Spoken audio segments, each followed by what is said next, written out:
Oi, gente, tudo bem? Voltamos depois de 30 dias parado. Pela primeira vez eu tiro férias em bom tempo, em 6 anos. A última vez que eu tirei férias foi na Copa de 2014. Eu estava na faculdade ainda, eu estava no último ano de faculdade e eu sempre fui muito workaholic, nunca consegui parar. Claro que no início parecia que eu parava, né? Porque eu só fazia NFL antes e, enfim, eu não parava, porque o site continuava, eu escrevi livros e etc. E neste ano, pela primeira vez, eu resolvi parar por mais de 10 dias. Me fez muito bem.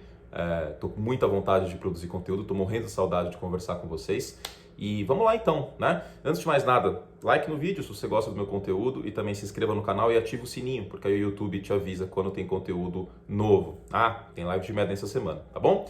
Gente, a situação do beisebol, ela tá bem complicada, né? A NBA já tem um calendário para voltar, a NHL já tem um calendário para voltar, a NFL deve começar normal em setembro, embora a gente não tenha certeza se vai ter público nos estádios ou não. E um dos motivos, inclusive, pelo qual eu tirei essas férias mais longas foi porque eu esperava que o segundo semestre fosse ser muito, muito intenso, né? Com a MLB voltando, com a NBA também, playoffs talvez em setembro, outubro, enfim, a perspectiva era essa em maio, e a NFL em setembro. Então, na minha cabeça eu ia ter um setembro, outubro e novembro muito intenso. Aí eu falei, bom, preciso parar um pouco agora, dar uma descansada para ter energia lá para frente. A NBA tá tudo como programado, a NFL também. A NHL volta também com os playoffs. Mas a MLB tá bem complicada a situação. A MLB foi a única dessas ligas, tirando a NFL, que não começou a temporada. O Opening Day seria no final de março, não rolou esse Opening Day, e aí começou o imbróglio. Qual que era a ideia do beisebol? Era que a temporada eventualmente começasse e que os jogadores recebessem um salário equivalente ao número de jogos que eles jogassem. Então, imaginando que o número de jogos fosse 162 e o salário é X, esse é o normal. Se eles jogarem 81 jogos, o salário seria X sobre 2, né? Essa era a ideia original, que os donos de franquia falaram lá atrás em março. O problema é que a gente está numa situação bem delicada, que não pode aglomeração, os eventos esportivos estão sem público, a perspectiva é essa. Inclusive o beisebol voltou na Coreia do Sul, por exemplo, mais cedo que nos outros países, foi um dos primeiros países a retomar os eventos esportivos da Coreia do Sul, e sem público, né? E essa ausência de público é um problema muito grave para o beisebol, porque boa parte da receita das equipes da Major League Baseball, das 30 equipes, ela vem da bilheteria, porque são 81 jogos em casa, é muito jogo.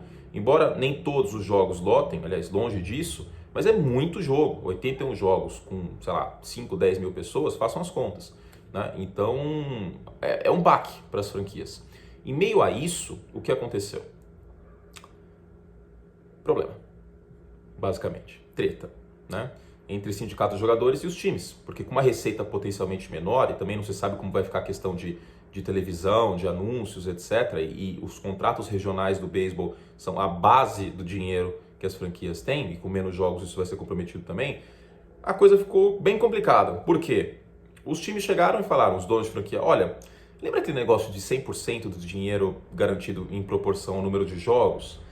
Não vai rolar mais, porque a gente não vai ganhar a mesma coisa, porque não vai ter público, e a gente não sabe como vai ficar o número de jogos, etc. Então, 70% e proporcional. Os jogadores falaram assim, ó, sem chance. A gente já concordou em março em ganhar proporcional. Agora vocês vêm com essa outra ideia? Aí, para completar a situação, a Major League Baseball renovou o contrato com a Turner Sports, que é o braço de mídia esportiva, enfim, de esportes e transmissões esportivas da AT&T nos Estados Unidos. TNT, enfim, todos os canais da Turner. TNT, Cartoon Network, TBS, enfim. Nos Estados Unidos. Aqui no Brasil não faz referência. Né? No caso aqui no Brasil são os mesmos canais, né? TNT, Warner Channel, etc. E o esporte interativo, mas aí é outra situação. Né? O esporte interativo como marca. Né? Como se fosse o esporte interativo dos Estados Unidos, a Turner Sports. E aí os jogadores olharam e falaram assim, então, vocês estão reclamando de dinheiro, vocês acabaram de renovar o contrato com uma rede de TV?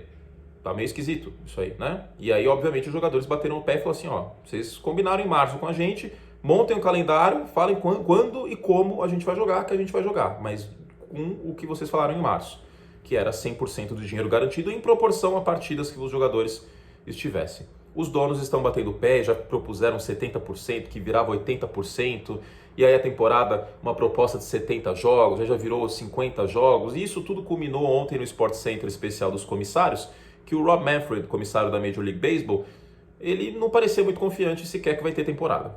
né? Então a gente chegou a esse ponto. Existe uma perspectiva, uma possibilidade que não haja temporada do beisebol neste ano.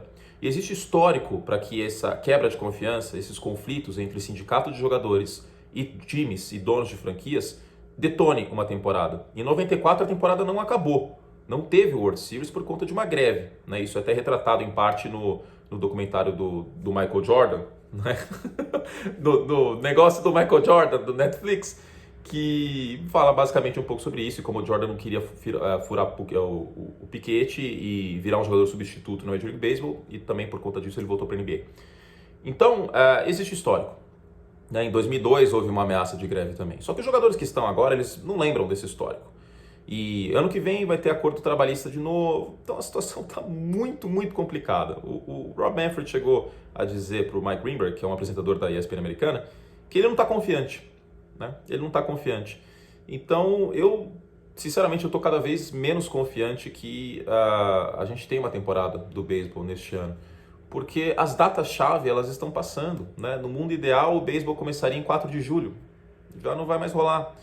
Então, seria uma data muito simbólica, né? Dia da Independência nos Estados Unidos, um grande feriado lá, um dos dias mais importantes do ano nos Estados Unidos. Para o beisebol sempre foi muito simbólico. Já não vai rolar, porque catchers e pitchers, arremessadores e receptores, eles precisam ter um mês de treino, né? E os jogadores como um todo precisam ter uma preparação. Então, você tem que contar como um mês antes para realmente começar a temporada. A gente já está no meio de junho.